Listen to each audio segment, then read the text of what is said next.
Good evening, folks. Reactionary Grounds here. We got Phillipe.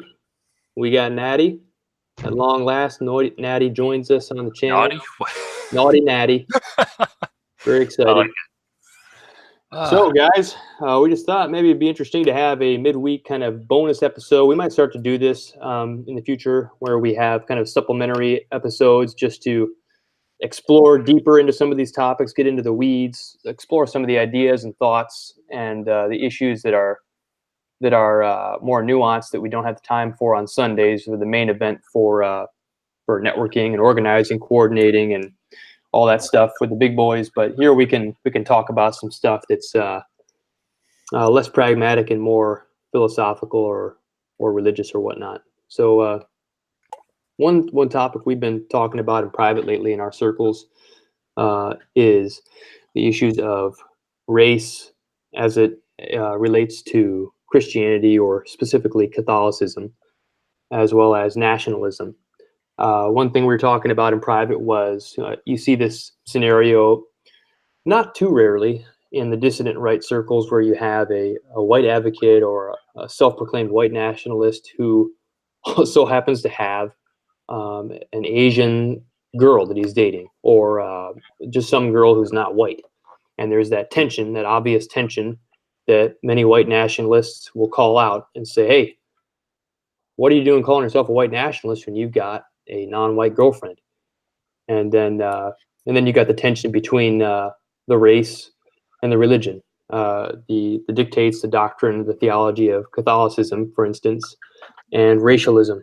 And then you've got nationalism, which may be kind of like a prudential means between the two, a prudential application of racial reality to politics, or racial awareness, maybe I could say. And also, it also entails a lot more, including language, religion, and so forth for the nation. But anyway, so I was just curious to hear Phillipe and Natty talk about this and discuss it. Myself and Phillipe and Natty have both with each other discussed it a good bit, but these two haven't talked too much about it. So I want to see where the discussion goes. Both smarter men than me. Curious to see where they'll take it. So, Phillipe, maybe you can start us off. What are your thoughts on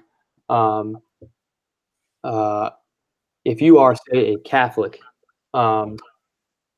What can you be a good Catholic, and can you be a good nationalist? Sure, yeah. A good nationalist, while also not, say, marrying in your race. What are your thoughts on being a Catholic and being in the white, or not even the white identity movement, but the American nationalist movement, you could say, while also simultaneously dating a non-white or something of that sort?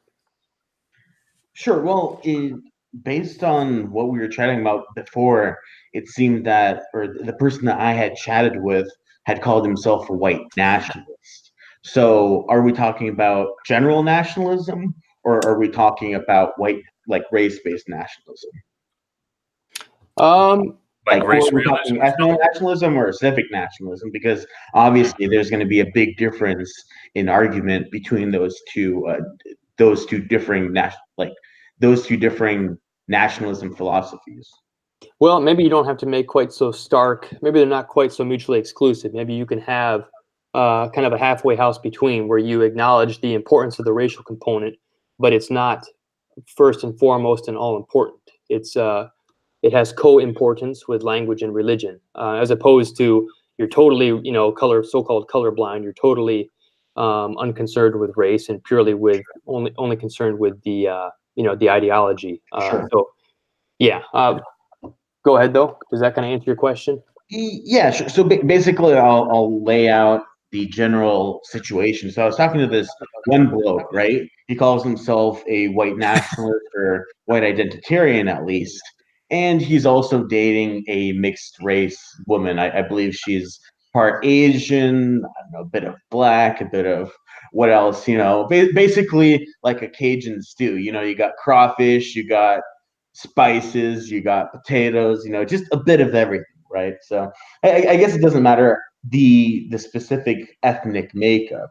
But the important part for me, at least, in analyzing all this stuff, is that he maintains that he's a white nationalist, white identitarian, yet he practices miscegenation. The similarity between him and me is that we both identify as traditional Catholics. So when you look at, Catholicism or Christianity in general, it's never been explicitly, or Christianity never explicitly condemns miscegenation. Again, race mixing. But in an era where miscegenation has become mainstream, is it understandable that one can practice race mixing while also identifying as a, I don't know, American or white identitarian and also being a traditional Catholic? Well, I believe that's not necessarily the case. In my argument against it, I'm going to seek to bring all three aspects that we talked about: religion, race, and crap, what was the third one? Religion, race, and Nationalism. nationalism. Yes, Yeah, yes. Thank you.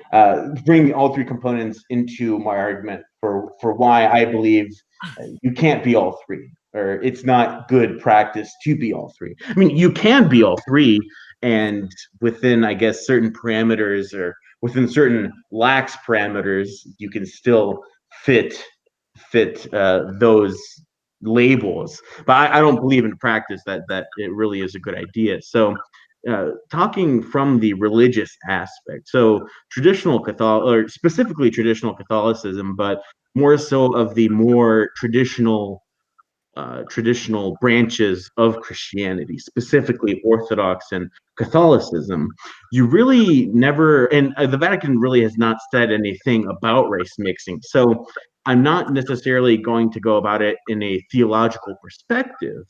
I'm going to go more about it in a sort of new area that I've been studying, which is race-based religion. Not that you're worshiping certain races, but how certain races react and tolerate certain religions. So in this case, specifically traditional Catholicism. So what I've realized in looking throughout the world and looking at how the Catholic Church has been shrinking and growing, and also within the realms of traditional Catholicism, you can see that basically the church doesn't have a net decline in members. What you do have is a lot of whites, primarily in Europe and in America, leaving the church. And that number is being offset by immense growth in Asia and in Africa. And it seems nowadays that that's where most of the missionaries are being sent, especially in the world of SSPX. You do have missionaries or not missionaries, but you do have chapels being set up extensively in America and in Europe, but it seems that a lot of the missionary work is being focused in Africa and in Asia. And I've seen a similar phenomenon happen in the Orthodox Church, which I kind of found funny. You have Orthodox missionaries in Western African nations. Sure, Orthodoxy has been a centuries-long tradition in countries like Ethiopia, but West African nations have either been Muslim, have either been like their local folk religion, or they've been a mix of Protestant denomination. So I find it kind of absurd that you have an Orthodox priest or a traditional Catholic priest trying to convert people there. And the reason I'm going to tie this sort of absurd, what I perceive to be absurdity, with the fact that I believe that certain races interact, and I guess they interact with traditional Catholicism, for example, far differently than whites do. Sorry, I don't know if I said whites or other races, but basically the reason why traditional Catholicism came about, grew rapidly in Europe, and the movement has been spearheaded in Europe, the traditional Catholic movement, is because whites, they interact, they perceive, they hold traditional Catholicism to a much higher standard than other races do. And this can be seen in the sort of bastardized theologies or kind of messed up theologies that you can see in other countries, other regions. A good example of that is the salvation theology that's very prominent in South America. For Yeah, the example, liberation theology. Yeah. yeah. Oh, sorry, liberation theology. Not my bad. Did I say salvation theology? Oh yeah, yeah. Sorry, I We meant we liberation theology. Right. No, salvation theology is we've got the upper hand on that in yeah. Catholicism, right? No, I meant liberation theology, and our own Pope Francis is seen or possibly has dabbled. I wouldn't be surprised if he's dabbled in the liberation theology. I'm sure he's said a lot of things that would make one think that he is aware or maybe even agrees with liberation theology. But you can see that liberation theology is not something that is seen in other cultures. Or for example, in Africa, a big phenomenon in Africa is that you have people that mix their folk religion with Catholicism. All right. Yeah. And this is not necessarily a phenomenon that you saw in Europe when Europe was undergoing, or many tribes in Europe were undergoing a pagan to Catholic or to Christian at the time, when they were being baptized, right?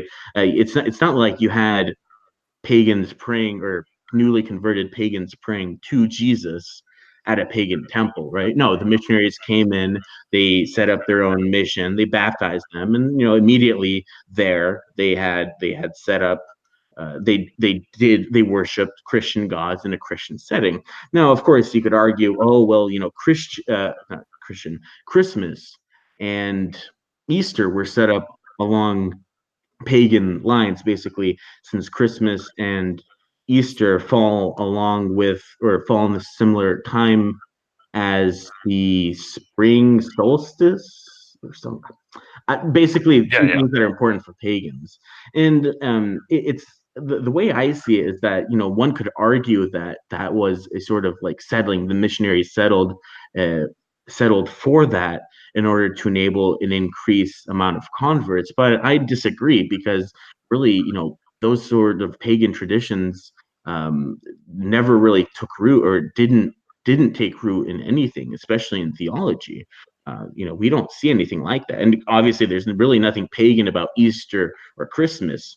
The only relevance to paganism would be just the timing. But again, it's not like pagans specifically own certain times in that regard. So basically, kind of summing up the whole issue, and this is not necessarily a super strong point because the church doesn't really have much to say about race and religion. But my argument is that Europeans, generally speaking, whites and Europeans, basically the true Westerners, they are able to accept traditional Catholicism and or traditional variations of Christianity, such as Orthodoxy, at a much higher rate, or it's just generally better than other races, and we can clearly see that in regards to the distribution of where traditional Catholicism and Orthodoxy are practiced. Just like one thing, for example, when you look at the Orthodoxy that the Ethiopians practice, it's very different than the ones than the Orthodoxy that is practiced, for example, in Russia or in the Balkans. So next, I think possibly it would be good to talk about race, just race in general, right? So race mixing, I I would adamantly say that race mixing is not natural. So this kind of goes from, I guess, the assumption that we as humans, I would even go as far as to argue that we as humans can possibly be categorized into subspecies. And that clearly can be backed up by anthropology, right? If you look at different skulls, not all skulls are going to be the same. And, don't, you can listen or you can buy into the whole the chosen people argument, the chosen people when they hijacked the realm of anthropology, right?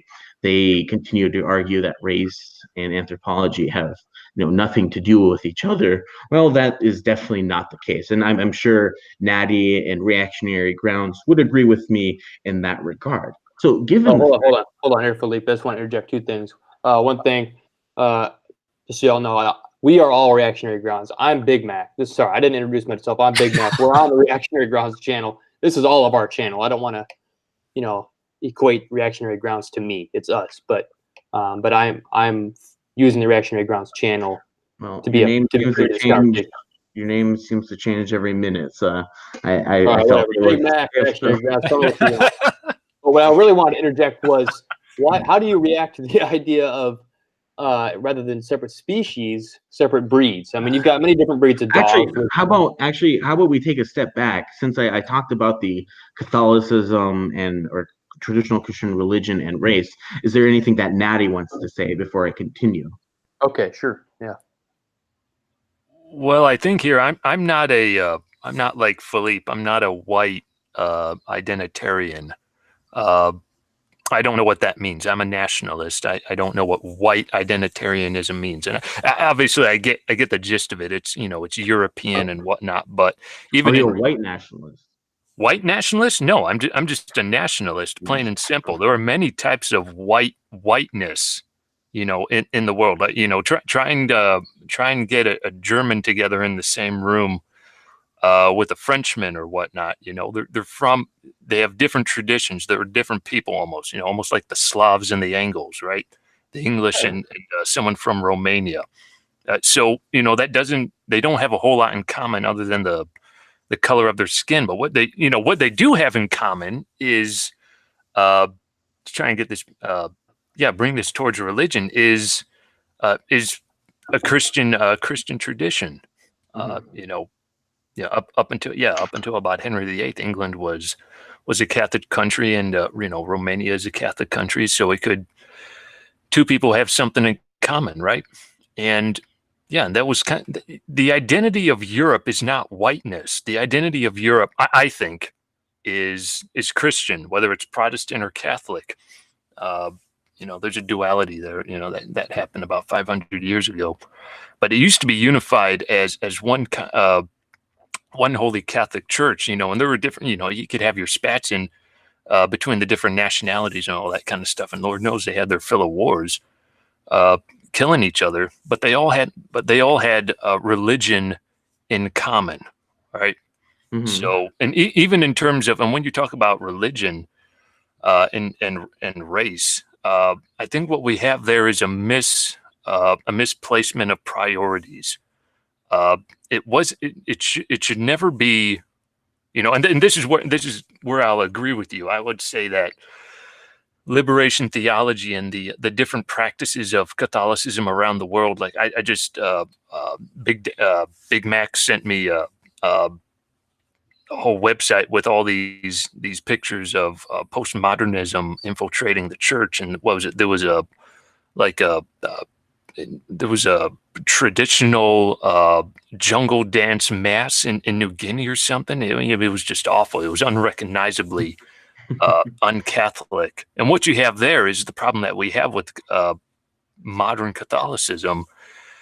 It's putting race, it's putting nationalism before Christ. It's putting it before the church. And what the church has traditionally done when it's gone off and evangelized to people, like in Europe, during the great medieval evangelization in Europe, is it went in and it sanctified different cultures, right? You have that famous story of Saint Boniface coming in and preaching to the Teutons in northern Germany, and they're not listening to him, and they're praying to their sacred oak tree. And in the morning, he's chopping down the oak tree, the oak tree, and they martyr him, right? And then the tradition goes, what grows out of the stump of the oak tree? It's an evergreen. It's a pine tree.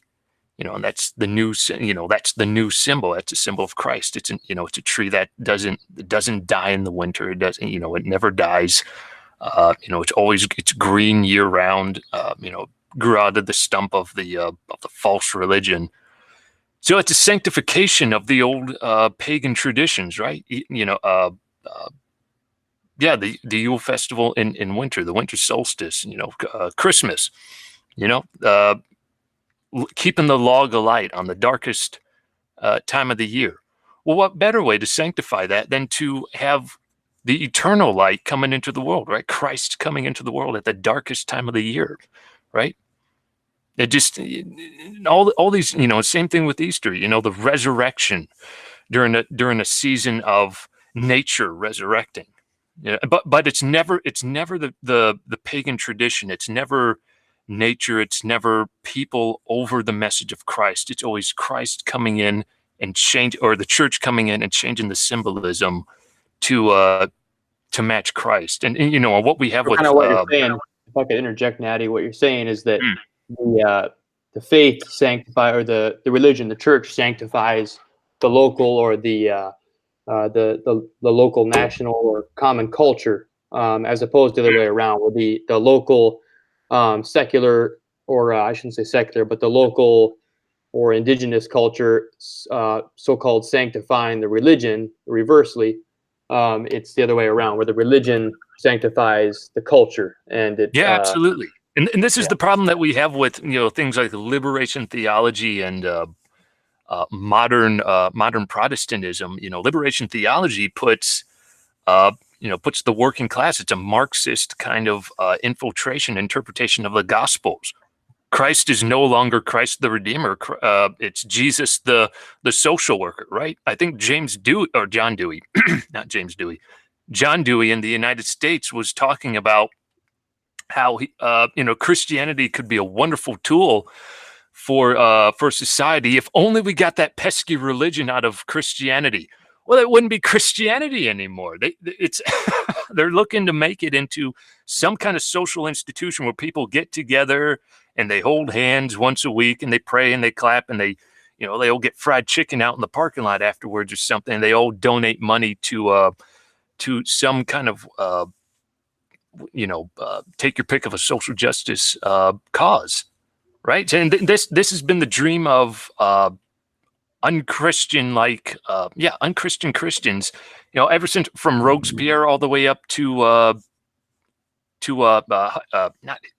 what's cultural Christians. Hitchens, cultural Christians. Well, it's like, they dream. They're not Christians, but they live in a Christian society, right?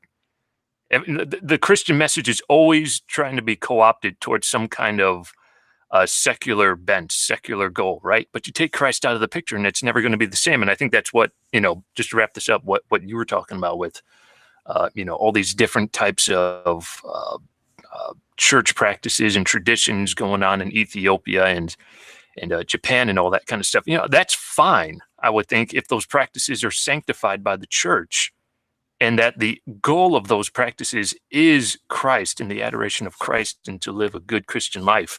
But if it's the race, if it's the blood over the eternal, over the blood, over the eternal blood of Christ, the eternal sacrifice, then absolutely not. So I believe you may have misunderstood my argument. So I'm not saying that we should put one's race or one's nationality or one's ethnicity above religion. Basically, what I was getting at is that Western, or well, not Western, but ethnicities that existed in Europe, basically ethnicities that were made up of white people, were able to accept Christianity far quicker and far better than non-white ethnicity. Well, it's kind of debatable. There was 400 years before it became an institution of martyrdom, with Justinian in Byzantium. So it took 400 years for it to get any kind of credence. And then you have the job of erecting churches and all that kind of stuff. And they were busy beavers. Those monks and priests and Christians back in the day, they erected monasteries and chapels and cathedrals, just like crazy. But it does take time, and I actually agree with that. I think the biggest difference in this regard. So the martyrdom happened in isolated situations once you got up to like tribes. But since you're talking about the Roman Empire, right? We're talking like it was a huge institution. It only makes sense that, well, I mean, Christianity, along with other religions, were often kind of pushed down. But I would say my argument is that while other religions were persecuted, Christians and Christianity were persecuted at a much higher extent because of its volatility, because of the high rate of people joining or identifying as Christians, right? So it was because of that fear of losing pagan adherents that Rome decided to clamp down exclusively, well, not necessarily exclusively, but at a much higher rate on Christians as opposed to other religions. That would be my counter argument to you bringing up the Roman Empire. Sure, it's not like all of Rome became Christian overnight or in a year, right? I agree that it took some time, but when you look at the scope of the size of the Roman Empire, once Constantine himself, a Roman Empire, became Christian, Christianity, once right. I'm sorry. the I said restrictions. Justinian. I'm thinking of something different. Anyway, I'm sorry. Yeah, go on. Well, who was? I thought it was Constantine the It is first. Constantine. I Right, said right, right. Justinian. I'm thinking of the codes. Yeah. Justinian would have been pagan, right? Constantine was originally pagan, but he converted to Christianity. So once those restrictions on Christians were lifted, Christianity quickly flourished within the Roman Empire. And I mean, Christianity, if you look at the placement of Christianity where it started, right? Sure, you had disciples go to other locations, but it was only mainly in the areas that whites existed where it really flourished. So I'm not saying that race again. I'm really not saying that race is above religion. I'm saying that whites they of all the races they best accept Christianity, and that's why you have so many whites as Christians. Could I interject true to make sure that I understand your explanation here, Phillipe? I'm sorry. I just want to interject to make sure that I'm clear about what you're saying here, Phillipe. So basically, what you're saying is that while it may have appeared at first, was to respond to what Natty was saying about how, well, if whites really took, if they were the race that took most quickly and took up the religion most naturally and most happily or whatever, then why is it that we had all those years, those 400 some years where they were persecuted, Christianity was persecuted by whites? And then so Phillipe had responded to say that by saying that, well, the reason that you saw that persecution is precisely because many whites took it up in that area. And thus the authorities that be, the status quo authorities that were not Christian, they had a lot more on their hands dealing with white Christians who were the ones that were converting to such a large extent. I mean, specifically Roman Christians, right? Right. Because that was the biggest threat, because they saw it as well, it kind of like, Nazi Germany ties in, right? Nazi Germany had basically a state religion, positive Christianity, which was some weird bastardization of Anglicism, or no, not maybe Anglicanism. No, Lutheranism. Oh, right? Sorry. Yeah. So it was a bastardization of Lutheranism, right? So, I mean, it had a state religion, so that's why it persecuted Christians, kind of like the Roman Empire. They persecuted Christians because it was a big threat to what was essentially the state religion, or the religion promoted by the state, which was the standard paganism. And many people, you can hear the argument that one of the biggest reasons why Rome fell was because of Christianity. Well, that's the Edward Gibbon argument in his Rise and Fall of the Roman Empire. I wouldn't say it was like an explicit cause, but definitely, I think in regards to the consolidation of power of Roman officials, I think it did affect that. Well, it certainly had an effect on the empire, but whether or not it's solely responsible for the decline of the Roman Empire, specifically, not sole decline. I mean, I guess you could substitute any other religion, but specifically since Christianity was flourishing, however, it was still persecuted longer in the West than the East, because you did have the Eastern Roman Empire much more Well, that's quickly adopt interesting, isn't it? Christianity. You had Yeah. less friction in the East than you did have in the West. And Could it? obviously, I mean, there are other reasons why you could say the Eastern Roman Empire continued to exist as opposed to the Western Roman Empire. But I would say, generally speaking, because Christianity was so quickly adopted, you did have that collective unification in the East as opposed to the Western Roman Empire. Well, again, I don't think we have an appreciation for the length of time that it took for Christianity to take hold. I mean, even 800. I was just talking about this with BigMac off the air. 851 years after the birth of Christ. With the siege of Paris, where what was it, Ragnar Lodbrok or something. He's a semi-mythical figure. But he was a Viking. Does Ragnar sound like a French name? No, but that's just it. That's just it. I'm sorry. I'm kind of long-winded with my points here, but the distinction. Well, here, 851 years. Ragnar rode up the Seine all the way into Paris. Right, tore down the walls of Paris, sacked Paris, killed or sacrificed 500 Franks on the on altars to Odin in the island in the middle of the Seine, where Notre Dame Cathedral is currently. Right, and these were white people killing fellow white people, right? So I don't think that whiteness has anything to do with it. I think nationality has something to do with it. Different cultures has something to do with it. And the point is, I don't think it's so much as whiteness as it's cultured and barbaric, right?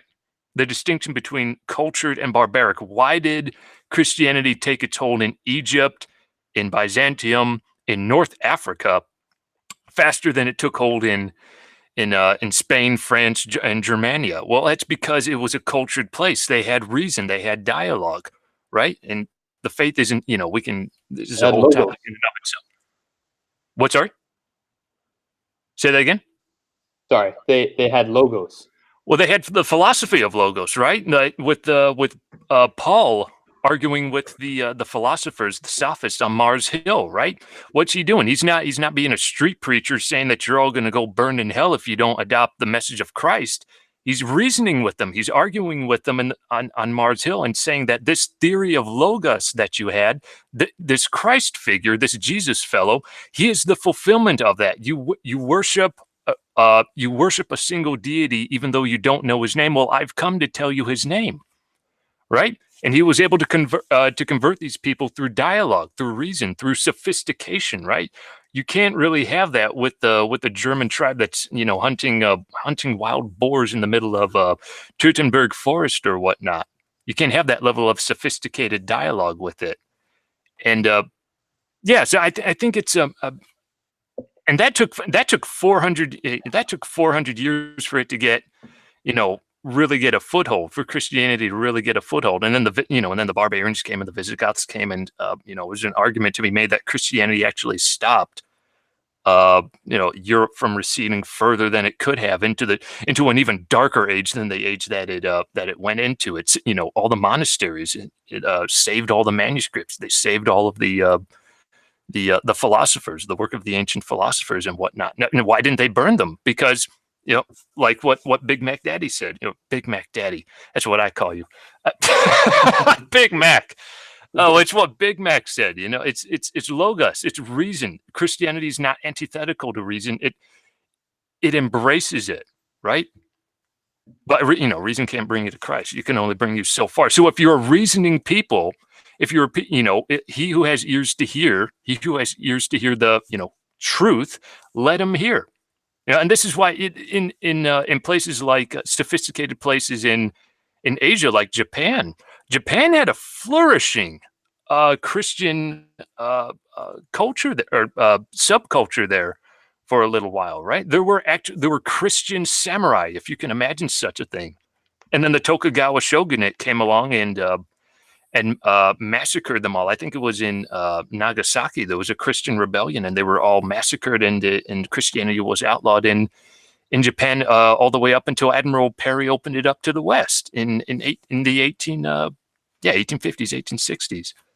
So I don't think it's so much a fact of race, or if you're wondering why the quote unquote well, let's just say Europeans. Why the Europeans? Well, basically, I mean, it's based on it's influenced by ethnicities that as you know, culture and ethnicities are fundamentally related to race.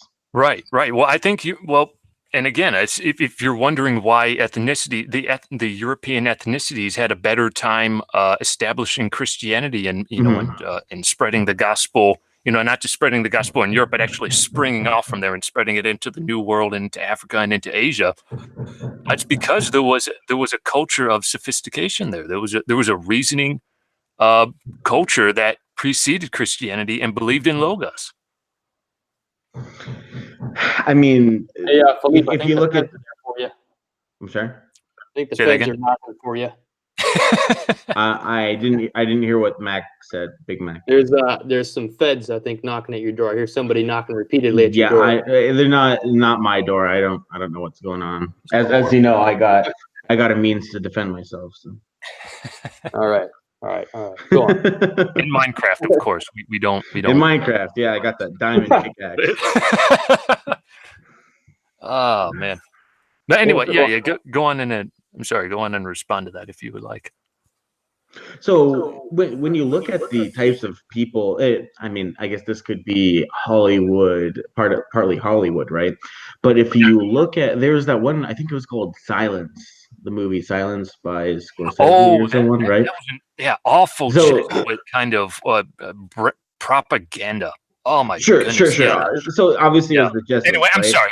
But I only want to take one part from it. All right. All right. Just to look at one part, and that was the type of people that accepted Christianity, or more likely to accept Christianity, and those were the sort of peasants, laborers, and specifically, right, the main Jesuit message for a long time, or I guess not main Jesuit message, but the as we know, the Jesuits have been a bit more prone to bend Catholic theology, and one of the big things that in the movie, but I could imagine Jesuits being proponents of, is that the aspect of salvation. Basically, if you convert, you will be saved. And while I believe that to be true, many people, I would say, that wasn't necessarily a similarity between why European ethnicities and tribes converted as opposed to Japanese, because when you had the tribal setting, right, they already had their own pagan, I guess, belief, and they also had their own traditions and ethnicity. Right. So it was far less for the Europeans in regards to salvation, as opposed to for the Japanese, for the average peasant that is oppressed. It was like, oh well, my life sucks now, but I will be able to convert. I will be able to be saved. And that was kind of, I think. Also, if you look at lower IQ, right? If salvation is the only thing you look for, salvation is important. But I don't only look for salvation when I practice Catholicism, when I go to church. Obviously, it's about doing good deeds, right? And other stuff. It's the end that you're aiming towards, is salvation, is sanctification of yourself. Why do we go to a good Catholic boys here? Why do we all go to confessions? Why do we all kneel and take the Eucharist on the tongue rather than sully Christ's body in our right? But there's so much. I would argue that there's so much more to Catholicism than just the end destination. The end destination is important. No doubt about that. Obviously, we all want to go to heaven, but as we know, we can't make it. We can't make it to heaven with faith alone, right? Well, exactly. Right, and we're getting a little bit off into the weeds with theology here, and that might be my fault. for being. Well, I just wanted to say, it's, well, I mean, when you had a lot of the missionaries, especially outside of Europe, a lot of them preached salvation, right? I mean, a lot of them preached salvation as opposed to, they figured out salvation was the best way in Well, order again, to convert people. Well, again, this is the message of Christ, right? This is that he came to redeem us. He didn't come with the sword. And actually, there is a verse in the Bible about him coming with the sword in the hand, but uh, but he came on earth not to form an empire. He's not an earthly king. He's a heavenly king. He came for souls. So that would be the salvation would be the end goal of evangelization, right? And all this other good. And again, this is the problem that most modernists, see with the benefits that most modernists see with Christianity and Catholicism, right? During the French Revolution, with Robespierre, what did Notre Dame turn into, right? The great cathedral of Our Lady. They didn't tear it down or anything. They turned it into a temple of wisdom, and it was empty because there was no point to it anymore. Right? You take Christ out of the picture and, we'll still get together and we'll still pass the plate around and we'll get money and, we'll sing kind of secular hymns for the working classes and everything. It's like there's no point to it. If there's no transcendental truth to it, then there's no point. It loses its oomph, right? And this is what liberation theology is, right? Christ has come for the oppressed. It's focused so much on oppression, have versus have not, kind of political ends to it, right?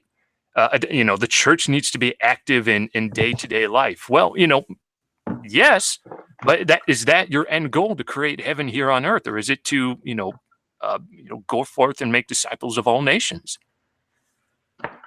So again, I mean, if you want to go more in depth, I mean, with my argument, I mean, I continue to hold into the previous notion. So, if I were to have my way, I would focus most of my prolexitation, most of my how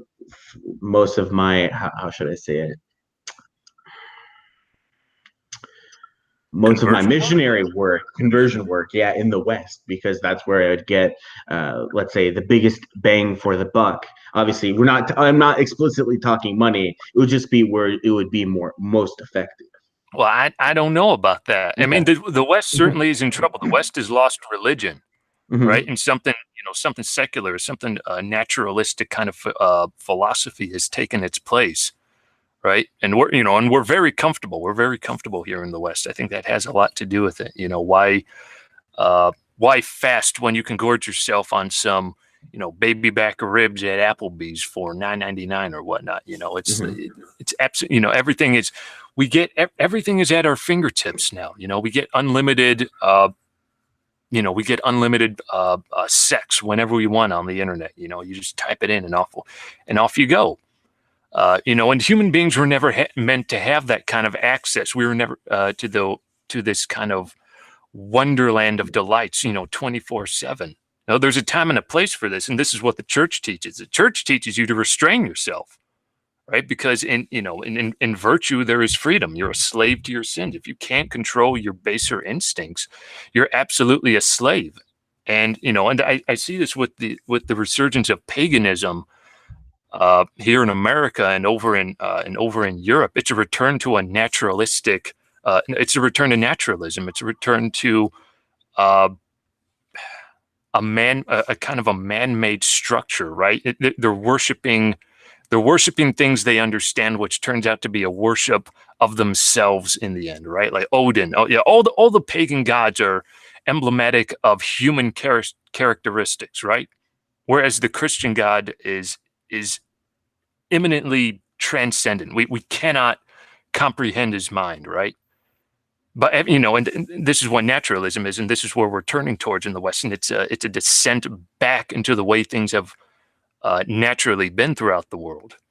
So what you're saying, Natty, if I could kind of reel it back into the response, the succinct response to what it's a great. I'm not trying to No, that it was an important tangent, but just for the audience to keep track of the line of thinking, your response to Philippe's point about essentially, getting more of a bang for your buck, so to speak, by proselytizing or evangelizing or doing missionary work in the West, rather than anywhere else, because they're more likely to be natural or inherently inclined toward Christianity, is kind of Philippe's point, I think. But your response to that is that, well, if that's the case, then why has the West so rapidly and so thoroughly sunk back into this naturalism, into this really anything but Christianity? It has demonstrated that it has, if anything, it has a natural inclination away from Christianity, and that it's taken a great deal of effort to bring Christians, or to bring Europeans toward Christianity, and they.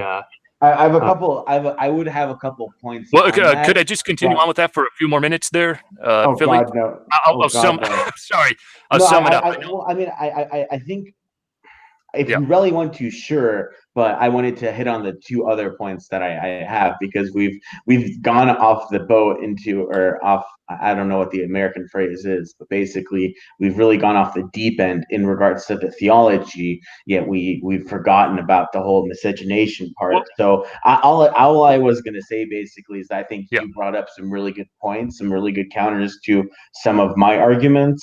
But I think that it would be great if we can move forward without delving even deeper into a theology. Okay. Well, okay. All right, fair enough. But just 30 seconds to round it up. I know I'm long-winded in my talks, and it takes me forever to get to a point.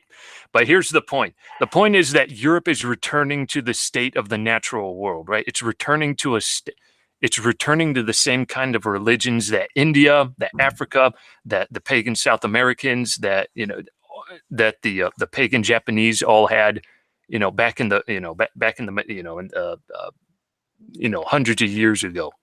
It's a return to that. So in the West, we have the same kind of problems as the rest of the world has. We're returning to that kind of state. And yes, I think, yeah, absolutely. We need to work on kind of shoring up the cracks here at home, in the dam here at home, when it comes to the church. But yeah, I guess that was my point. So to entertain the point that Phillipe had made about getting back to the or moving on to the miscegenation issue, let me offer this kind of prompt to kind of set the parameters for the conversation about that. So if I could ask you both, there's two parts to it. The first part is pretty broad. If you had to make a choice, would you rather be a so-called race traitor, or would you rather marry?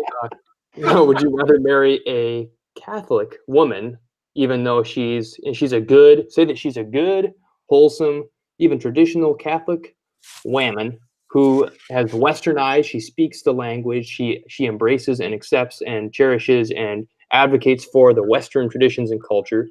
And so she's adopted the creed of the Western man. She cherishes it. She fights for it, and she speaks the language. And she's a wholesome Catholic, but she's just not the same race as you. So she's a different race. So marrying her would constitute miscegenation. So if you had to make that choice, would you rather be a race traitor or marry a non-white, wholesome, Westernized Catholic, albeit a non-white Catholic? And then kind of the yeah. So I guess let's stick with that. That's a big one. Yeah, to relate it to the to some of the people that are in this movement, who you don't, again, it's not too rare to find a white nationalist type of guy, or just a white advocate, race realist type of guy, Western or American, whatever, who happens to have an Asian girlfriend, and I think it happens because you have you find a good woman, and white women are very very very depraved nowadays, very much very loose, very morally loose. They're not a good catch oftentimes. I There's call very them few stunning good, and brave, though. Anyway. many stunning and brave white women out there. And the problem is that nowadays a man is lucky enough just to find a good woman, and when he finds her, he doesn't want to let go, especially if he's a good Catholic and he's concerned about his eternal salvation, about his soul. That's the most important thing for all of us, is our eternal destination, because it's far longer lasting than the time that we have here. So theoretically, maybe you could say, well, theoretically, the ideal is for me to marry within my race and be a wholesome Catholic. They're not necessarily, they're not mutually exclusive. However, in reality, especially in our modern condition, good, wholesome Catholic women, especially good, wholesome Catholic white women, are very few and far between. And so if you find any wholesome, good Catholic woman who is edified and holy and devout and devoted, many white men jump on that and they embrace it and they take it because they see a good woman in front of them. And this is turned from a prompt to Mac Daddy preaching himself. Yeah, all right. Let me turn it to you guys. You guys answer with what I start off. All right. Yeah, go ahead. Phillipe, you respond. So, Sorry. if we dig a bit, just a teeny bit back into your so-called prompt, when you said, would you rather be, well, I guess in this case, the correct term would be would you rather not be a race traitor, or would you rather date? Well, I mean, it's small, but it's a small difference. But I think it's critical because I would flat out say I think that's a false binary, right? So the guy that I know that I've been chatting with, right, his girlfriend, his fiance, fits a lot of the kind of aspects that you had mentioned, that you had brought up. She is, very traditionally Catholic. She's trad Catholic. She's very faithful. She's very devout. But I think, and it's not that I see her as less just because she's not white. I think that we have to tie in the aspect that the individual, right, calls himself a white nationalist. So I think, especially when so much is going for him, and so much, like, he's got the opportunity to do the 14 words, right, create a future for I forget, I don't have them memorized. Someone help me out if it is the fourth. Oh God. It's so important. 14 words. This is the priority. This is the top priority. Wait, what the hell? We must. I think we need to create a final solution for our people or something like that, right? Is it wrong? Did I get that? Oh, we must secure the future for ourselves and our white children. For white, and a future for. You botched it. No, I'm pretty sure it's secure our future. Okay. But basically, a couple of key words from those 14 words. Holy shit! I only had to get 14 words right, and I fucked that up, right? No, I'm kidding. But basically, I think the key point is that it's hard to create a future for white children when you're increasing the number of non-whites in the nation, right? And I think there's a hypocrisy when you have an individual that considers himself a white nationalist, yet he is in the business and he wants to have a lot of kids. The guy I've been chatting with. But the way I see it is that every other kid that you have that's non-white is in a way as bad as having all these beaners having more kids, or having having more kids. Now, that's not to say that, let's say, my white kids will be at inherent odds with his white kids. That's not necessarily the aspect, but you can't really expect to have all these non-white kids, suddenly become trad Catholic. Sure, there would be a lot of things that they would get along with, but at the end of the day, the identity, especially for mixed race kids, would be far different. Because you can't ignore the fact. Sure, let's say my friend's kids would have a Catholic identity, but at the end of the day, you do see your skin color, and that's a big thing that. Not only have mixed race kids, do they tend to suffer at a higher rate because of their mixed identity, but because they can't fit in. But I think that would also, just in general, negatively affect our movement, because he would be pumping out non-white kids. And of course, there's things such as white trash and a lot of white people that I despise. But I think at the end of the day, if it's, generally speaking, it's better to have a white person than a different minority, especially when we're talking about the chosen people. Well, I think what you have going on here is a little bit of astroturfing, right? Like all this immigration problem. What the hell is astroturfing? No, I mean, it's just, it's kind of an artificially laid problem, right? Like, people,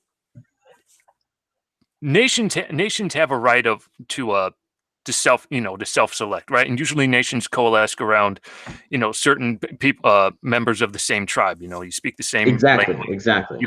You worship the same God. You have the same kind of practices. You have the same outlook on all these different things in society, and you work together to create a culture with a unified vision, right? But all this immigration problem that we have, it's done by a select few. It's done by the oligarchs, right? And again, this is right, but I'm not necessarily putting blame. I'm not necessarily. I don't want to talk about who's to blame for immigration. I'm just talking about non-white immigration, as we know. As I hope you would agree with me. Non-white immigration has negatively impacted the United States. Yeah, absolutely. Right. Absolutely. So what's worse than non-white immigration is non-whites, increasing within the United States. I believe that's not a good thing. But here's where I make where I make the distinction. I was I was born in Michigan, raised in Texas, and for a while I lived in way out west on the border.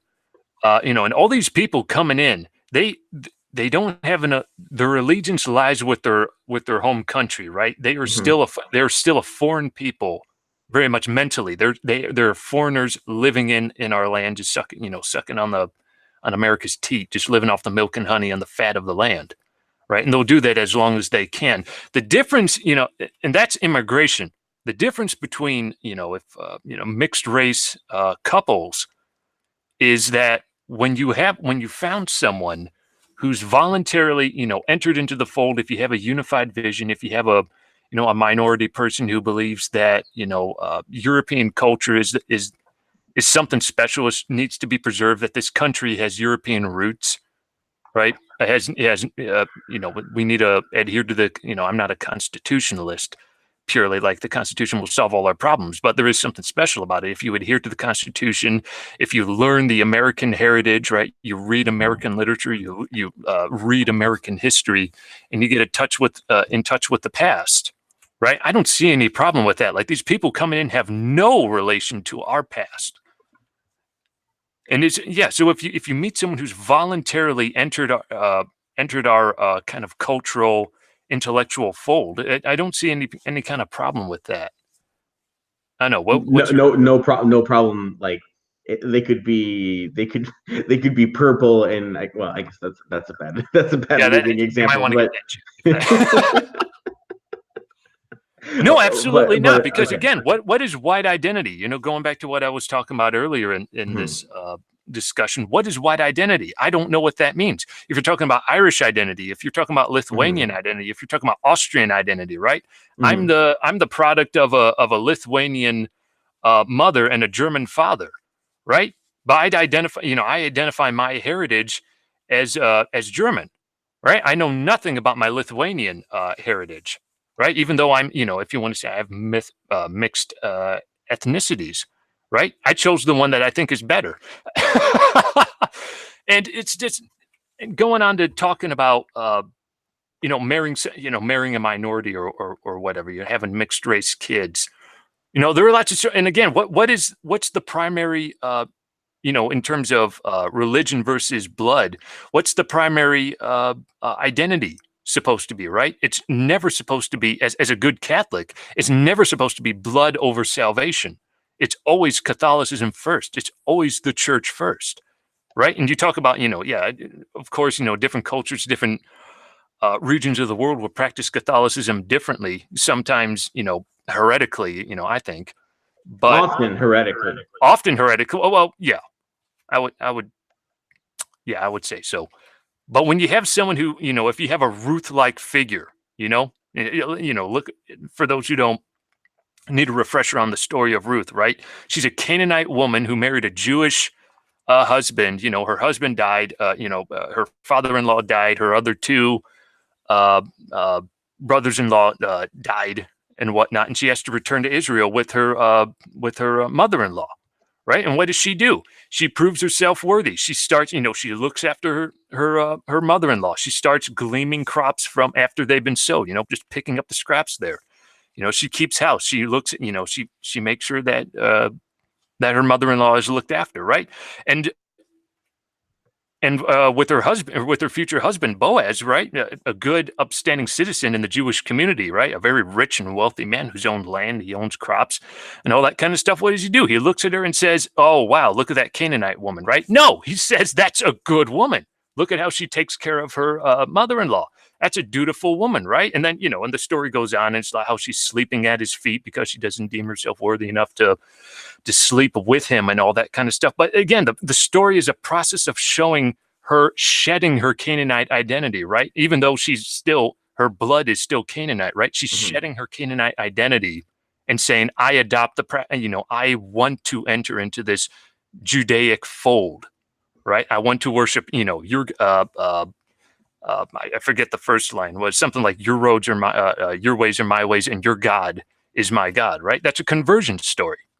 And that doesn't just happen in religion. It can also happen in politics and all this, philosophy and all this kind of stuff too. So if someone finds, it's slim pickings out there. If someone finds a good girl, be a Boaz and, look at that girl and say, oh man, that's a good woman.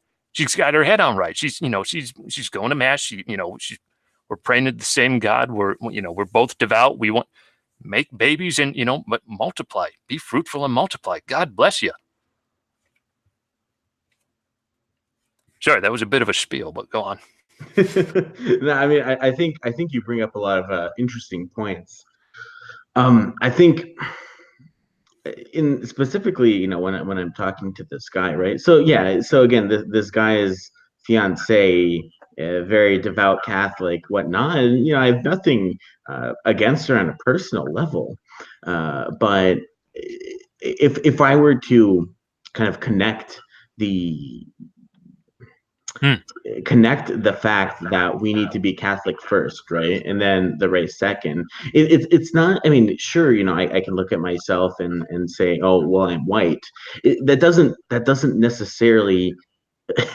I don't gain any pride from from the fact that I have white skin.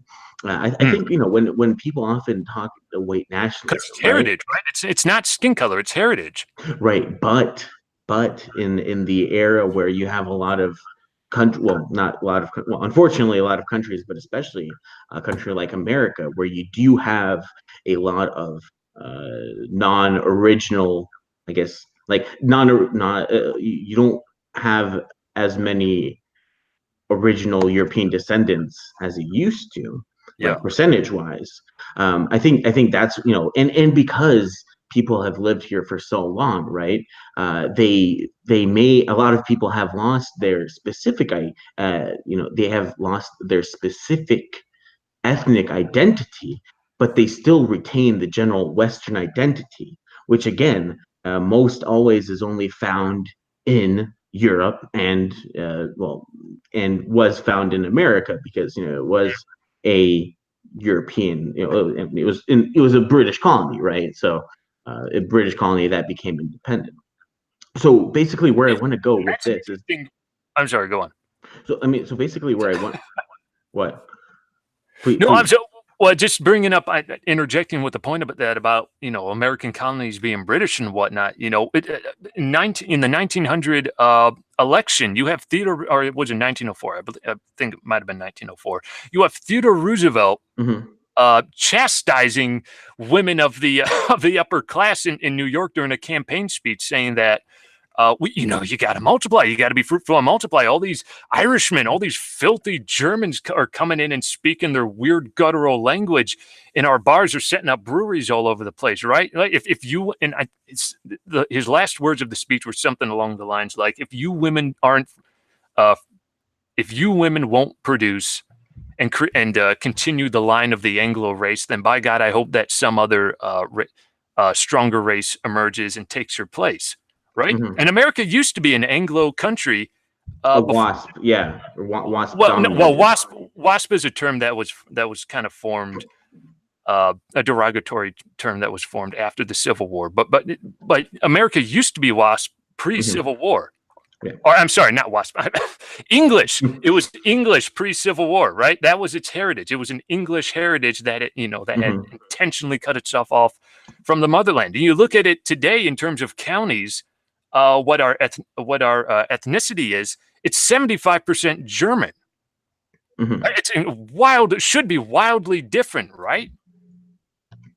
But not really. No one speaks German language anymore. I mean, again, a part of this is because of the Western tradition, right? They assimilate, they recognize that they're in a place that's not Germany. So they don't, stubbornly hold on to, no, we will speak German and we don't care what you say, and we will eat our strudel. Although that would be nice, wouldn't that? Anyway, but, but, they assimilated, right? Right. They assimilated, and the Irishmen assimilated, and all that kind of stuff, and they adhered to the American creed. And you don't have German speaking German anymore. I'm German descendant. I'm a little bit closer. Well, right. So to kind of go off that, right? They assimilated because America was based, founded on Western principles. Right. Right. Yeah. Absolutely. Well. Which Western principles are you talking about? Certain Western principles. I mean, obviously Christianity was, right? Even though America says, there was a difference of church and state, which I attribute to more of a Protestant approach. We're an Enlightenment country, right? Unfortunately, yes. No, but basically, I'm saying a lot of Western tradition came with the English settlers, right? Right. So now obviously there's the argument that once you had changing demographics, certain demographics assimilate far more difficult, and the more non-white people you had come in, the less of a need there was for assimilation. But what I wanted to say with that is, so basically, it's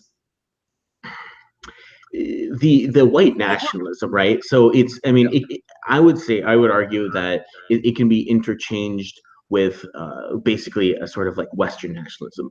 The main difference is that because America is so different, right? Because we have been historically a quote unquote melting pot of different ethnicities, primarily white ones from Europe. Right, as you said, they ended up integrating into this sort of American identity. And all was good. I mean, America, the American culture was very stable, was very good until you had a lot of these demographic changes. Well, now, let's not look at this Western kind of nationality or nationalities. I would say it would be a little bit more accurate. Let's not view it through rose-colored glasses. There were lots of wars on the continent. They drug us into 2 world wars. And it didn't all the good it did us. It's these people warred with each other. The war. I mean, the world wars were. I mean, this is the string. Don't do it. No, I mean, look, you have to remember, war is inherently is inherent in human nature. What I'm saying in America, yeah, of course, there's violence, right. But you had the integration. It was much easier because of the sort of the shared Western ancestry. Yeah, absolutely. One thing being universal was Christianity. Right. So I want to stress the fact that, yeah, of course, Christianity was one of the, if not possibly the biggest factor in the development of Western civilization. However, I don't want to go back to that previous point, but basically what I want to say going off of that is, you had blacks, right? You had a lot of slaves. That their lineage traced to far longer than many whites when they came, because slavery had existed in America almost from in the U.S. Almost from the get-go, right? But you see African Americans now, they have really not been able to successfully integrate if we're looking, in general, right? And I mean, well, that's the thing, though. Lots of African Americans are Christian, right? So, Right. sort of based on what you've said in the past. I mean, if you if you found a trad African American chick Catholic, I'm going to say that's honestly that's an anomaly. I'm not going to lie. Yeah, absolutely. I would agree with that too. That's an anomaly. Right. And these people are the outliers, right? These people in these minority communities who believe that the West is the best and they don't owe some kind of allegiance to Mexico or to China or to some kind of weird black power kind of philosophy or whatnot. Yeah, anyone you meet who's going to be trans is going to be an outlier. But clearly the aspect within the of black nationalism or black power, even though blacks had lived in America and had converted to Christianity, it's a very popular thing, and so many African Americans have this big disdain for whites. So even though their ancestors have lived in the United States for, let's say, hundreds of years, they still have not been able to fully integrate. Well, I would say there were periods. Again, there were periods, right? Like the period right after the Civil War.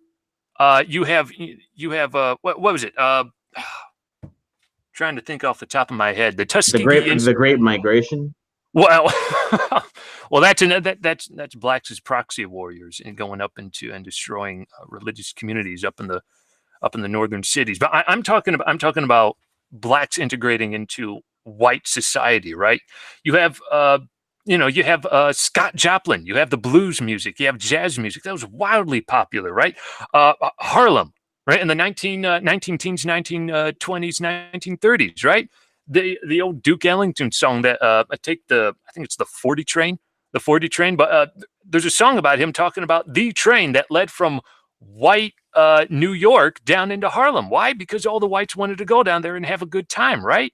And you could argue that the blacks were emulating kind of a European sensibility, doing their best to fit into a culture and be accepted and all that kind of stuff. And I would say that worked for a period of time. Obviously, there's racism and all that kind of stuff. I honestly have and there was a turning point. I have to disagree with that because you look at a black-based music genre, rap. Lots of whites like rap, well, but that doesn't mean it's about 100 years ago. You're talking about today. I'm talking 100 years ago. And I do argue there's a switch. There was a switch when the black community was weaponized. It was something that was popular. It was something that was popular. Mediator here, Phillipe. I think what Natty's point is that there are turns and periods of history where there are different outlooks or perspectives that even a broader group like a racial group or an ethnic group can have for paths they take. What Natty's point is that there's not necessarily a sure path in one direction that the black community has taken. There was a period where they were edified, where they were more civilized, where they integrated with the West, and then there was a period where they didn't. So we're talking about one neighborhood that has been notorious for being crime. It was a black neighborhood back in the day. It's turned around now. I absolutely agree with you, right? I mean, it was the neighborhood. It was the neighborhood in one big city back when. But that's nowhere near. I would argue that was more to do with capitalism than integration. Well, why do you have the train that goes from why did you have whites wanting to go to the black part of town, right? Because that was the hip jiving place to be. I mean, again, like a fad. It was like something style, like something popular, something new. That doesn't mean integration. Well, okay, all right. We'll just let that. I'll let that point sit there, and people can make up. For example, you got, let's say, a big fad is ramen, right? Ramen store, ramen shops, right? Ramen is spurred on by various Asian cultures, all right? So just because they're very popular among white people doesn't necessarily, or I would argue doesn't equal successful integration at all. Well, no. Again, each ethnic group is entitled to its own kind of traditions and little culture, right? And people are going to prefer their own type of people, right? So I'm not saying that the blacks are going to be living in 1920 in white neighborhoods and everyone's getting along hunky dory like that's ever going to happen. I think naturally, even today, that's never going to happen. But to go back to what BigMac was talking about, I think he brought up a really good point. There's not one. It's very hard to point out some kind of overarching movement in history, right? There are periods, there are waves, there are advances, there are regresses. And I think right now, just to bring it home back down to the small, we've been kind of talking about huge structures and we've been all over the place, right? But to bring it back down to to trad individuals, you're trying to find a good husband or wife. We are in a period of survival. And if you can find someone who can keep the message going out there, who can keep the light alive of Western civilization, of the tradition, right? If you find a good girl who's of your same kind of ethnicity, hey, great. That's probably what you're going to find, because they'll be a little bit more more in sync with your way of thinking, right? That's probably what you're naturally going to go look for. But if we have a Ruth character coming over from the other side and wanting into this, this wonderful, the best, history and literature and traditions in the world, and in the one true church, don't turn them away. Mm-hmm. Well, I mean, I'm gonna I'm gonna pull a bit of a fallacy here about a bit like a suicide vest. I'm just gonna say, God is King, Jesus Christ is Lord. But if we're gonna look to the Vatican for everything that we do, that's one of the big things. I'm not saying the Vatican. No.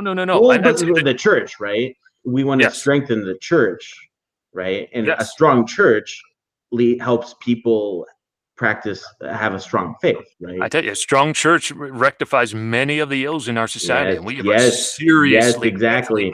And we are not going to get there by a ethnically diverse population. I don't care if they're ethnically diverse, as long as they're good Catholics in the Western tradition. I know, but I'm saying, and whether you yourself previously agreed that a lot of who happen to be non-white ethnicities practice Catholicism in a heretical manner. So if that's kind of the norm that's being set, then clearly the Catholic, the church, not necessarily the Vatican, but the church isn't going to be any stronger if we keep bringing in, let's say, a African man who claims that he loves Western tradition, whatever, and traditional Catholicism. Right. Well, there's a difference between saying that you like it and really loving it, And again, we're talking about big overarching. Well, here's a good example. What Pope Francis is doing right now with the Amazonian Synod, right? These people that he's going to, this tribe that lives out in the world, in the Amazonian rainforest. I mean, they're absolutely barbarians, right? They still raid other villages. They still practice warfare. Not one of them has been baptized in 60 years. And we have a pope going outside of the tradition of the church to a pagan. They're still pagan, even though the Jesuits have been working with them for 60 years. He's going to a pagan people, asking them for advice on how to run the church, right? Like, we need to emulate the pagans more. No, we need to return to tradition. This is right. Yeah, to Western tradition. Western tradition. Yes. Absolutely. This is not African American, not Filipino, not South American tradition, Western tradition. Right, but this is the example that distinguishes what we were talking about, and then what Phillipe was talking about with the heretical non-European, you might say, examples of like a false representation of the Catholic Church. Well, there's a huge difference between basically the Pope compromising, essentially the church, or maybe you could say the false church, approaching heretical pagans and compromising own faith in order to try to just, I don't know, be on good terms with these heretics. And it's totally different from an outsider, an ethnic, or even just an outsider. Sarah. There's no one more trad than Cardinal Sarah, and he's from Africa. Totally different. It's totally different from an outsider coming and seeking out the traditional church and seeking out the traditional faith and all of its Right. Not just saying that you want to come to the church because you get a free wafer every Sunday. No, that's absolutely abhorrent, right? Right. No, they're actually understanding it and coming to the church for the right reasons. Right, coming to the true faith, to the true traditions, to the true church. As you're an outsider, but you're seeking it out, and you are seeking and embracing the true faith rather than the other way around. The church, which is supposed to propagate the true faith and get people to accept it, instead it is compromising its own faith and approaching the outsider. So they're totally different examples. When we talk about an African, or as much of an anomaly or an outlier as it may be, but nonetheless, if we want to talk about the example of, or the playing devil's advocate, the example of, say, a non-European who wants to come into the fold of the West, who cherishes the Western ideas, the Western heritage of literature and philosophy and so forth, and most especially cherishes the true Catholic Church, the traditions, the sacraments, the doctrine, the theology. That's totally different from, like what Francis is doing, where he is compromising the faith in order to try to attract heretics. So yeah, I see a difference there. Yeah, we don't want to go into Africa and basically sell our souls to the devil just to be buddies with barbaric tribalists. But what we do like, I would say, as Catholics, is when an outsider wants sincerely to be a traditional Catholic. And nowadays, for those white men in our movement who find it so hard to find a wholly edified woman, especially a wholly edified white woman, who nowadays they all seem to be morally, sexually compromised. If you find a wholly edified Catholic woman, if she's not white, with an eye towards your eternal salvation, the eternal salvation of your children, that's paramount for you as a person with an eternal soul. And so theoretically, in an ideal world, you'd have a white, or I should say, a person of the same race as yourself who's also wholly edified and Catholic. Most importantly, wholly edified and Catholic. But if you can't find someone of the same race in a world that's so morally depraved that we have today, with wholly edified women so far between, so few of them, yeah, I mean, you don't. It's really not. If you took a woman that's a foreigner, say, and she's a Catholic and she's edified and whatnot, she's a Westerner, she loves the West, blah blah blah, and you forego that for the possibility. So you have a definite wholly edified good woman that's good for your soul, good for your salvation, and you forego that on the mere possibility that you're going to find another wholly edified woman that happens to be white. So basically, you're risking your eternal salvation in this case on the chance that you're basically risking it for the sake of race. Because, well, I mean, maybe I can find as good as, or even a better woman who's white, and then I won't be a race traitor, and I can still be a good Catholic, or vice versa. I can be a good Catholic while not being a race traitor. But that's a hypothetical that you don't know you're going to find a good holy woman out there. It's very hard nowadays. And again, what we have here is a misprioritization of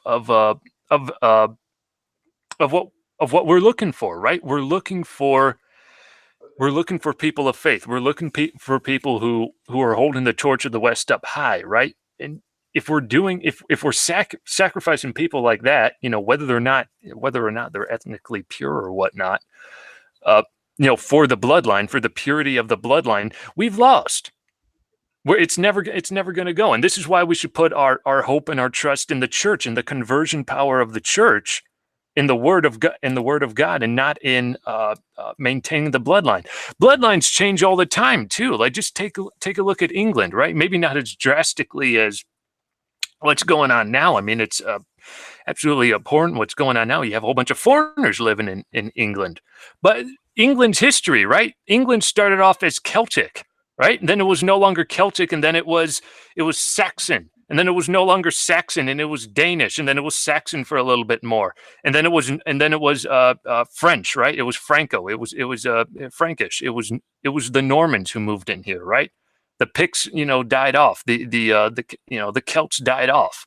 The Saxons, there are very few of them left. Change happens all the time, and I'm not saying that it's good or bad. It just happens. Right, so we can't put our trust in maintaining one bloodline all the way into the to the end of time, into Armageddon or whatnot. But we have to put our trust put our trust into something much higher than that, and that's logos. All right. Very, very interesting points. Yeah. I'm not trying to convert you or anything to my point of view or whatnot. Just for the point of clarity, this is, that's what I'm arguing here. And again, it's ethnicity. It's important, right? There is something true about the European races, right? There is something to them. There is something special about them. Or not even special, just unique, right? There is something unique about them that makes them different from every other race on Earth, right? But if we're going to put our hopes into something that will inevitably fail, right? It's not a salvific plan to to once again reclaiming the culture. And I'm very much of the opinion that we're entering a phase of survival in terms of traditionalists and reactionaries. That things are going to get much worse before they get better.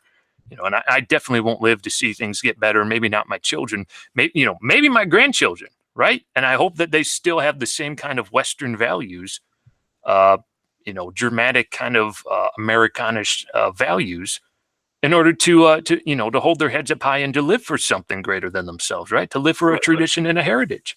And what's the most important thing or the top priority of what to preserve through this coming dark age? Is it race, or is it or the faith? Race won't survive. It might not survive. I mean, that's the thing. It might not survive. It's part of something that's so much bigger than ourselves. These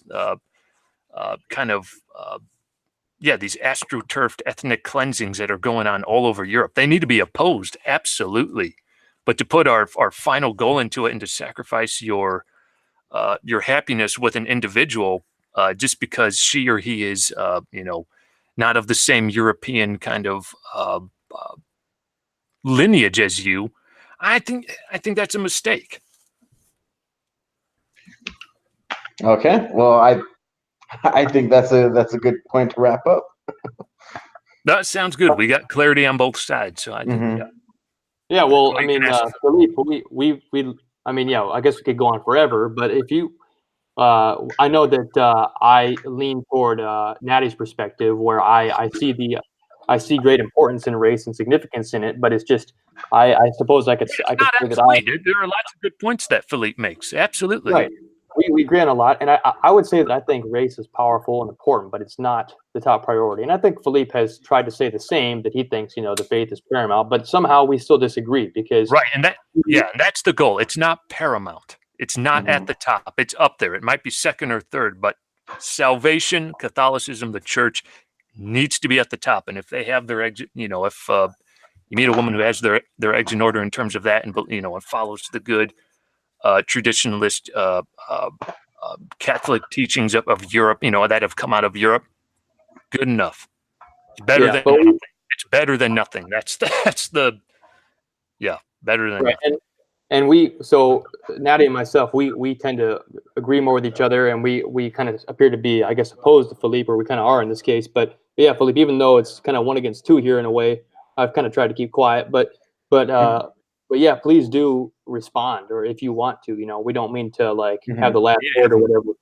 You need to have a meat cutter on here sometime. I think the biggest misunderstanding is that I've been trying to equate race and ethnicity, I've not been trying to equate race and ethnicity. Obviously, you're not going to see an ethnic German that is black, right? Or I don't believe that you can find an ethnic German who is black. I don't believe that such a thing exists. Okay. When I say race, it's to say that, pretty much there's no non-white Western ethnicity. Basically, that's where I was trying to go at with the race. So, kind of like I alluded to previously, sure, there are clearly genetic differences between whites and non-whites. That obviously those genetic differences aren't going to necessarily change or affect our salvation. I agree with that, right? Anyone can be saved, or most anyone can be saved, I guess, if you don't reject God or praise Satan. However, I think if basically, I was trying to throw you guys a bone here in saying that, yes, we do want to prioritize our faith. We do want to prioritize the well-being, the strength of the church, because that is going to help many people. But uh, general trends have shown I would continue. I would not change my position in saying that general trends have shown that when more non-whites enter the church, right? I guess not only theology, but the culture of the church, the theological religious culture of the church changes. It gets weaker, and because the church gets weaker, less people are going to be saved in that regard. So sure, if my friend ends up marrying and has kids with if my one friend has non-white kids, it's not going to be the end of the world. But I mean, he would just be one example of what's become a fad here in America. And yeah, right. that trajectory will continue on large scale, and because that will happen, that's not good. So yeah, if I have 5 white kids, I'm not going to necessarily like have a uh, sizable impact on the future of the West. However, I would argue it's more of an argument on the mentality of it. Why him? Why does he? Why does bringing back the whole the white, the not the race, but the Western, right? The Western aspect. Yeah, sure, his fiance likes the whole Western shtick. But I don't think the kids, even though if they're raised, I think they will have problems with their identity, which could then lead to struggles with their religious identity, and that's been seen across the globe, right? Yeah, you've seen it with various different ethnicities. So I think ultimately, since we are prioritizing religion, I don't think that allowing because the Christians for so long have kept to their similar people who happen to be white, but they were white, and almost by proxy, or almost like as a causation, because they were because they were white, they were also Christian, because Christianity was so ingrained into Western and Christian Western European culture. And sure, his fiance is not white, is Christian, and that's good. But honestly, I don't think, if we're prioritizing the saving of the church, of the religion, I don't think that's the way to go. Right. I see it, and let me make 3 quick points before I forget him, and I'll let Natty go on what he's going to say here. But the first one was that I'll throw you a bone in return, Phillipe, in that I agree, and I've always agreed that racial difference in a marriage is clearly a challenge. I mean, any kind of a difference amounts to an ultimate friction ultimately, and a source of discord, at least to some extent. And so I would agree that racial difference is not a preferred scenario, looking simply at that factor. That factor in itself is not an inherent good thing. But I think that after having acknowledged that it's a challenge and it's potentially problematic, I think it has to be looked at on a case by case basis, because then you also have to consider the respective character, virtue, and religious devotion and faith, depth of faith, and just general personalities, connection to their history, to their heritage. You have to take all those characteristics into account to consider the fact of whether, how easily or how likely or how probable it is that they will overcome the difficulty due to their racial friction or racial difference, and flourish in spite of it, or overcome that. And maybe some people don't have a deep enough faith or don't have a robust enough connection to their heritage and their cultural inheritance to where that racial difference amounts to they can't pass it. They can't get around it. It's too much of a challenge or a roadblock for them. But I think it does come down to the character of the parents, their virtue in regards to how they can get together or how they can flourish as a couple, as a Catholic couple, as well as how they will raise their children.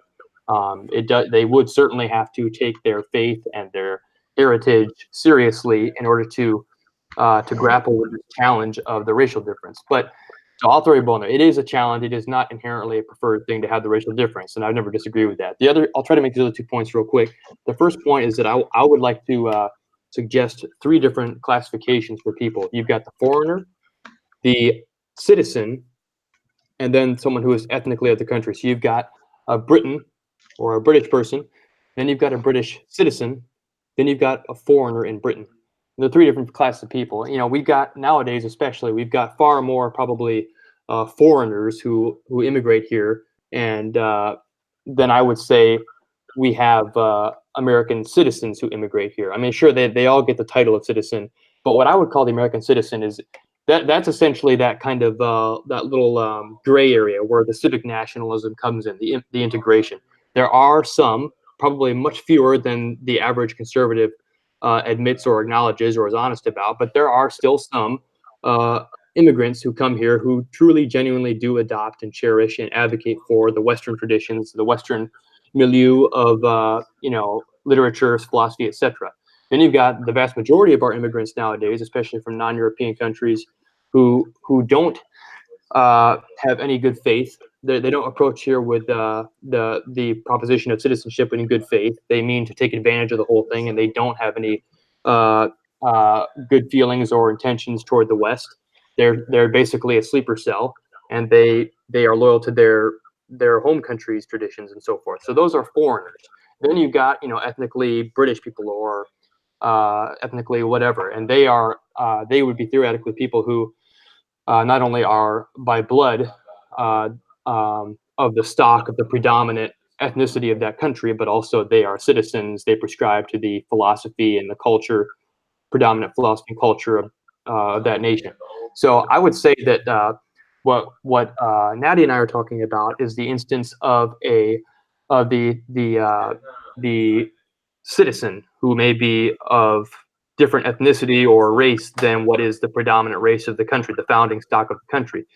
Maybe perhaps what Phillipe is talking about is the foreigner, the person who has not so-called converted or adopted or the distinct might be a better way of looking at it. They see themselves as a part of the American nationality, right? Like the Black community sees itself as its own kind of its own kind of thing, creates its own music. It creates its own kind of, thug culture and all that kind of stuff. And they take a bash at the people who found whose ancestors founded the country, every chance that they get en masse. And this is, I'll end with this. Personally, I'll end with this. We're talking about, big, swaths of history and whatnot. And we're generalizing across, ethnical lines, and then trying to make it relevant to the individual, right? To the individual case here for when you meet that, that special him or her, and nothing else. There's only that. But, and again, race and ethnicity, it is a problem when you turn it out to the macro scale. But when you zero it down to the micro, to the individual instance, right? When Boaz meets Ruth. I see we're in such a bind in the West that we can't afford to keep turning people away. And on the individual level, I don't see, as long as they are, they have their first principles straight, right? They have the most important things right, which is Catholicism for me, right? Again, the priority of race and ethnicity, it might land at a 3 or 2 or 4 for me, but the top is always Catholicism. And as long as they have that, You know, don't look a gift horse in the mouth. Don't turn them away. It's And something special you got there. Right on. My last point, you talk about how we have the more, when we've had this influx of foreigners, non-Europeans into the church, it dilutes and perverts the faith and theology and so forth.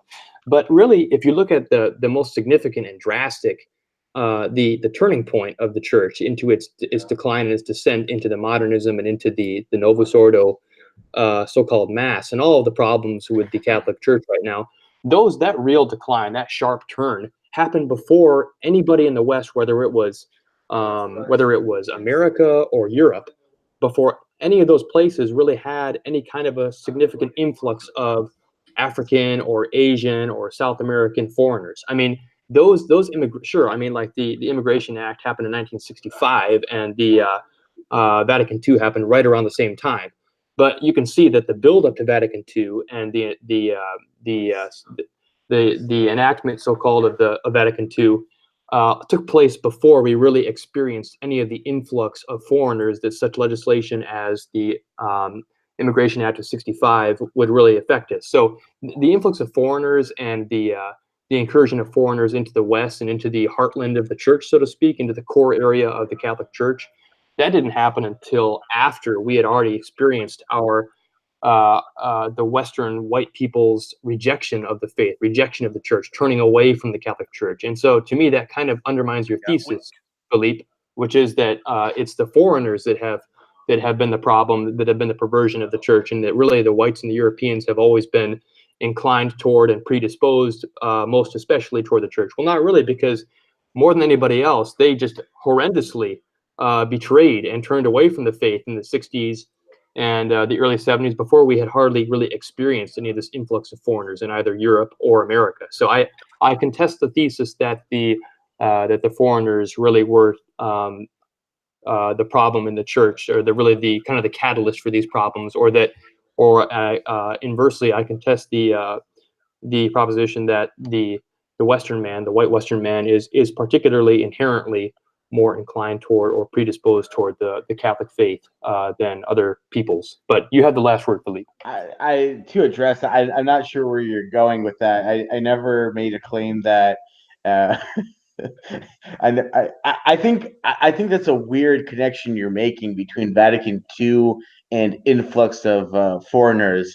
Basically, all this time, what I was basically saying is that I mean, you had missionaries, right? You had people claiming to, or being Catholic in some degree or another, in a foreign sense. It's not like, I mean, a lot of them came to predominantly Catholic countries because they thought, oh well, we're Catholic, you're Catholic, it'll be fine. But clearly that wasn't fine. To your point about Vatican II, yeah, I mean, Vatican II, I think is sort of different. Yeah, it was. I mean, the Novus Ordo Mass was written by a white guy, but I have my own theories of of who's behind Vatican II.